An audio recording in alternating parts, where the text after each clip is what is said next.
Alright everyone, let's continue on with our environmental hazards. And here they've got what's out, without a doubt, one of the best of them all, the haunted realm.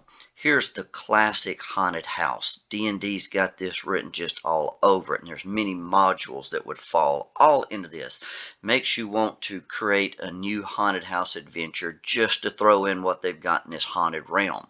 So they've got some great ideas, and everybody knows what they might see in a haunted house. There's no telling how much more you could add to this on your own. And in the comments below, if you think of anything extra that would make a great new effect to add to this, share it below. The ideas for this are endless. So let's see what they've got for the haunted environment right here. Haunted environments include homes burdened by dark deeds. That's probably one of the first things we think of there. Maybe it's the site of a mass killing. Locations where individuals died while experiencing powerful fear, sorrow, or hatred. You could put in anything you wanted here. Haunted places bear echoes of the past and, like ghosts, harass visitors even as they seek respite from age-old traumas. So haunted house and ghost, that always goes hand in hand. Few places are meaninglessly haunted, and you can easily customize the general results on the following table to suit all manner of macabre tales. Consider rolling on the haunted effects table when the following circumstances occur in this region. A creature gains the frightened condition. Good way to start it all off right there. Multiple creatures are unable to see. A creature's alone. That would be a good time right there. So like in the movies, anytime somebody wanders off alone, you know they're dead right there. Maybe a particular time like midnight, witching hour. A ghost or other creature tied to the region's grim history appears to the party. Maybe it gives them a warning. Who knows? So here are the haunted effects they have right here, some possibilities. A violent thunderstorm begins, centered over the region. It doesn't end until the party leaves the region. So that's something you always see with shows. You know, a haunted house area, it's always dark, always stormy and raining, something such as that. Next here, a random building in the region gains the benefits of the guards and ward spell. Save DC of 13 for 24 hours. Next, a mundane part of one random character's surroundings, perhaps a tree bowl or a taxidermed animal head, animates for 1 minute and whispers a warning or threatens to reveal one of the character's secrets. Now there's a great one right there. How about have a room that maybe a hunter used to prize as, their little man cave, and all these taxidermied animal heads start to talk. Have anything from a squirrel to a deer to any animal you could imagine which might be mounted on the wall, and have a different little voice and something crazy each one of them tells them. Maybe they start to scream out how they were killed or something such as that. You can have a lot of fun with talking animal heads there. Next, all bright light weakens to dim light for 24 hours. So if the characters can't see as well as usual, they're really going to get paranoid. Sources that provide dim light, such as candles, don't shed any light at all.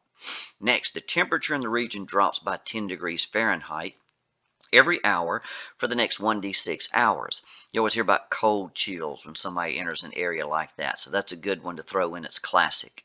After which the temperature returns to normal. If cold enough, ice crystals form in a sinister pattern. Maybe it spells out something on a glass window or something such as that. If it's already winter time, you can bet that could happen.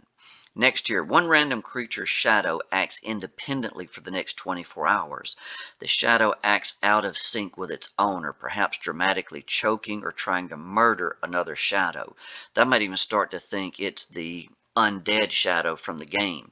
Maybe they might think this shadow at some point is going to turn on them and actually start to physically choke the individual who cast the shadow. You could have a lot of fun with that one. Next, after the next sunset, the sun doesn't rise again for 36 hours. During this time, the sky over the region might hold a crimson moon be obscured by rolling fog or displayed blinking alien stars. Maybe the sun doesn't come back at all until the characters have achieved some event in the game. Next here, during the next night, one random sleeping creature vanishes and reappears approximately a foot beneath where they were sleeping, typically buried in undisturbed dirt or in a space beneath the floorboards. The creature or someone else can free it with a successful DC 13 strength athletics check. So how about this? Every time they go to sleep, they have to worry about basically waking up in a grave. People start to get moved underground and they have no idea what's happening. And I wouldn't have it damage them or kill them really or anything like that, but make it create just a sense of paranoia. Think about they can't even sleep anymore. How are they going to get back spells and such? Next year, one random creature in the region is targeted by the levitate spell for 1 minute. So somebody just starts to float and they wonder what's happening and where are they going, what's going to happen next. Here we have next a non-violent but unsettling ghost, perhaps a pet, an accident-prone child, or a dismembered big toe appears and follows one random creature for 24 hours before vanishing. The ghost vanishes if it's reduced to 0 hit points. Have something like a dismembered hand and the fingers start to creep and crawl following someone. Next year, one player character's appearance changes for the next 24 hours to reflect the region's haunted history. For example, they might manifest the distinct facial scar associated with a notorious tyrant who died in the region. Have them know ahead of time maybe the region in this area is haunted because of some type of mass murderer, and if somebody starts to take on the characteristics of that individual, they might start to get paranoid and think they're possessed.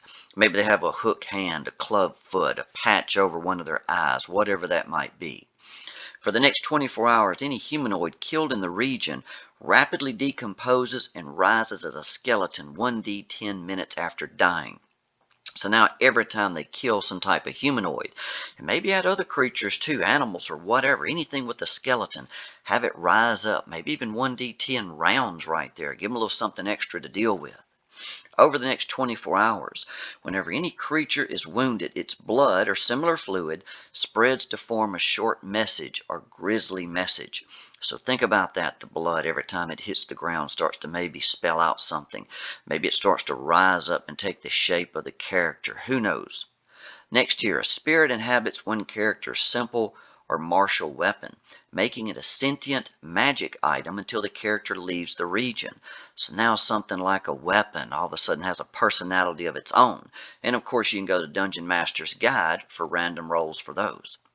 Next year, a spectral force manifests to one character in the region, allowing them to ask one question and receive a short answer as though the augury spell has been cast.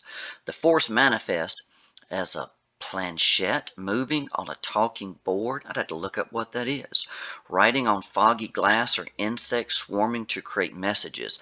I like the fog appearing on the glass or insects spelling out a message. Those are some good creepy things you can add right there. During the next night, one sleeping character in the region receives a vision as if the target of the dream spell. The dream is brief and unsettling, revealing some element of the environment's history and putting the character in the place of someone who suffered a grim fate. In other words, they're going to start to think that they're next. So these are some great ideas. I like the artwork through this book. They give some good pictures here.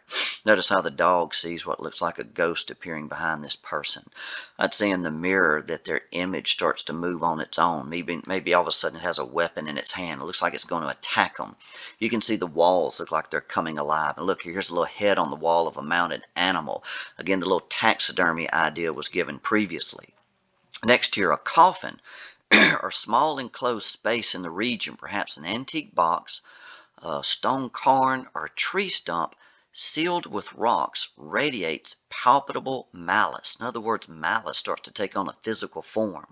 The first time a creature opens it, roll a die. If you roll an even number, the creature receives a terrible vision and is frightened of all creatures for the next 24 hours. If you roll an odd number, an avatar of death appears and attacks as though summoned by the skull card from a deck of many things. Start to pull that deck out, you can pull out some crazy stuff. Next year, over the next 24 hours, whenever any creature in the region regains hit points from a spell, the healing magic leaves scars. This might be accompanied by a purging of black bile or a spectral force tearing free from the creature. These scars can be removed only by greater restoration or wish. So if you don't have some high-level characters right here, that's going to be permanent.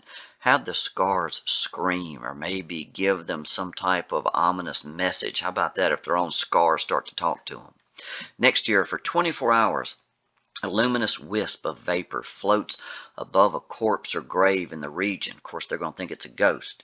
If the wisp is put in a container, a creature holding the receptacle can cast the resurrection spell once. Boy, that's powerful, requiring no components and causing the wisp to vanish. Any creature returned to life in this way experiences strange dreams. So there you could have somebody resurrected thinking they got a great prize, and all of a sudden they're starting to getting tormented every time they sleep. And then lastly here, a mysterious mist rises from the shadows. This dense fog heavily obscures everything in a 50-foot radius sphere around one random creature in the region. How paranoid are they going to be? Can't see much of anything. They're going to be waiting on something to come out of that fog any round. Any creature that starts its turn in the mist must succeed on a DC 10 con saving throw or gain 1 level of exhaustion. This exhaustion can't be removed while the creature is in the mist. Additionally, creatures notice unsettling sights through the fog, such as ominous ruins or soundless silhouettes fleeing pursuit. The mist can't be dispersed by any wind, but they'll clear after 1 minute. And that's a good idea. Don't leave them trapped in this stuff. They'd just be cruel. So this has just endless ideas right here. They get some great ones. But think about anything you ever seen in a show or used in a haunted house-like environment. Post the comments down below. This one has got an entire adventure written all over just the random effects. So until next time, good luck and good gaming.